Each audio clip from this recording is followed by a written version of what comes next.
Hi, I'm Brian Wendell from Scouting Magazine. I'm joined today by Michael Gurian, social philosopher, best-selling author, and co-founder of the Gurian Institute. Our topic, childhood literacy, specifically why boys are behind in reading and writing, and what you as a parent or scout leader can do about it. Michael, thank you for joining us. Why did the Boy Scouts of America ask you to write a position paper on the state of literacy among young boys? Well, the state of literacy is getting worse and worse, so it's obviously a matter of concern.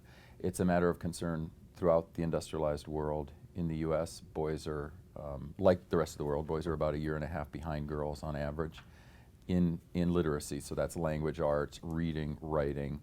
And we're in a situation where we have around 32 million Americans right now, most of whom are male, who cannot read a pill bottle.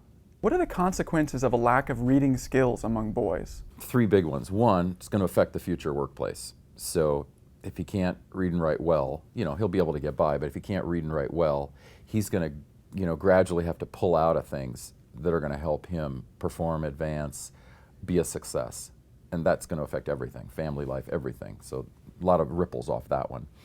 Two, he himself is not going to develop things like character and imagination and the ability to communicate with others, in complex and in powerful ways, because he's going to be cut off from one of the great assets of that communication and of that building of self, which is words.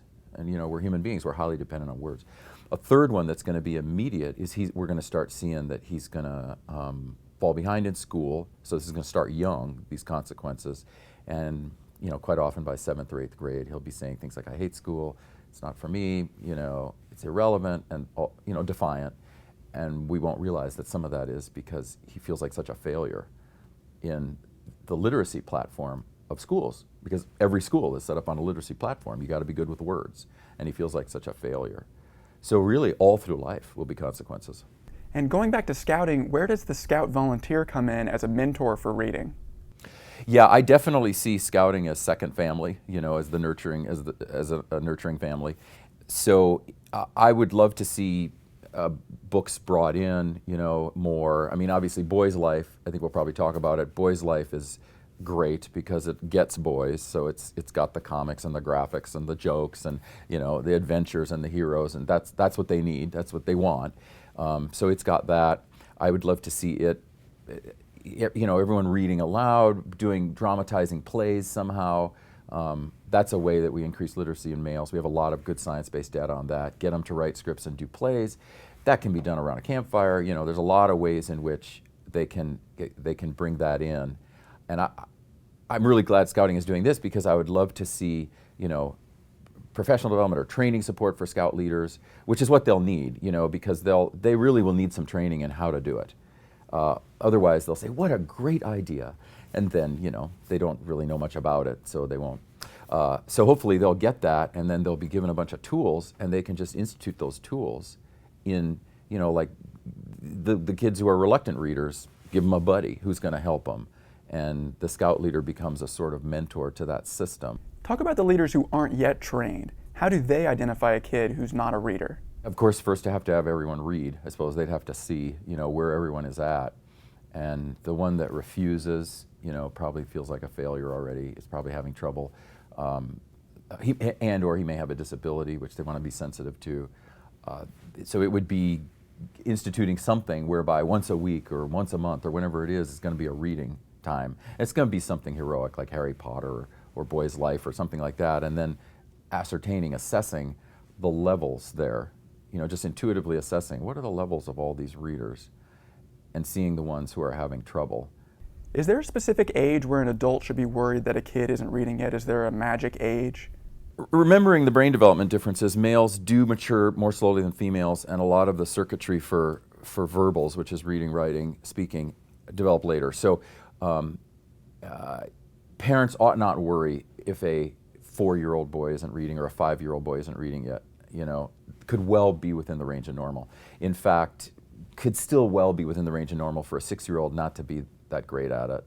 By the time the guy is 7, and if the guy has been read to a lot, and pictures, words, in other words, a lot of good development and nurturing has happened in the first few years of life. If by the time he's 7, he's having a lot of trouble with reading, then I would go see somebody and ask them to assess to see what's happening. Now, boys are naturally active, and you've written that reading doesn't necessarily have to be a sedentary activity. Can you explain? Systems that accommodate males move more toward physical movement, more graphics and visuals. You know, they create a culture that's more male around reading and writing, and that's a physical movement. And they start to realize that, oh, the guy is actually understanding that book while he's moving around, as well as the girl who's sitting still, or the boy who's sitting still. Because actually him moving around is keeping his brain awake and going, and he's hearing it all better, he's imagining it all better, he's getting the lessons better because he's moving around. Sort of the deep mistake I think that cultures have made is around literacy is once the guy stands up, they think, oh, he's done reading. Well, he only read for 5 minutes, and that's sad. But actually he can read while moving around and he's still getting it. Now, in some troops, we might have a 12-year-old and a 17-year-old together, so they're not going to be reading the same books. Do you see that as a problem? No, you know, it's natural human development that the older ones will mentor the younger ones, and if they're not doing that, then the leader, you know, would need to encourage them to and help them to see that as a sacred task and as part of their own character development, and then for the younger ones, have them understand what a great opportunity to be mentored this is, and so that they don't feel less than, you know, so much less than the 17-year-old. And so I think the best way to do it is to set it up as a mentoring opportunity. Now, some parents or scout leaders might think, you know, I'm not an educator, I'm not trained in this. So how do they get that training to be able to teach scouts about reading? You have to have some sort of training, you know, because everyone comes from a diverse background, and actually a lot of the people who are scout leaders themselves are a little intimidated by reading, writing, and literacy, you know, so they've got that whole subpopulation that's going to need a little extra help. Then what's going to happen is this literacy component is going to be grabbed hold of and loved by a few, you know, some who are already very literate, volunteers, parents, who are already very literate, and they go, oh, wow, yeah, this is great. But a lot of the rest of them won't, because they don't already gravitate toward that. They don't really love books or whatever it is. So it's especially for them that the training component would be needed. So are you saying that just like you might have a parent in a troop who knows a lot about geology to teach that component, you want to find a highly literate adult to help with that in the troop? That's what's going to happen. I mean, without a, you know, 1 or 2 day training component, you know, with tools and stuff like that, without that, it's going to gravitate toward the ones who already love books. And now let's go back to boys' life. Can you tell us how important of a medium that is for boys? see, I think it's a wonderful tool. I mean, I've read a lot of issues, really looked carefully at boys' life, you know, in all these contexts, and it's a treasure trove. It clearly understands boys. You know, it's got some jokes in it, which, you know, guys' sense of humor, we got to have that. It's got the comics, visual graphic, got to have that. You know, and plus they can be funny. The nature stories, okay, right? I mean, guys, especially guys who come into scouting, really love nature, or will love nature. It takes them somewhere. It takes them on a quest. It's got sports heroes, you know, in various issues. It's got heroes like firefighters and so on, and what they're doing, especially from 9 onward. The most important question that boys are asking themselves, and they don't ask it aloud very much, but the most important question is, what is a man, and how do I become a man? And I think a lot of what's happening in boys' life answers that. So are you saying that having discussions about boys' life at a troop meeting would help bring reading to the next level?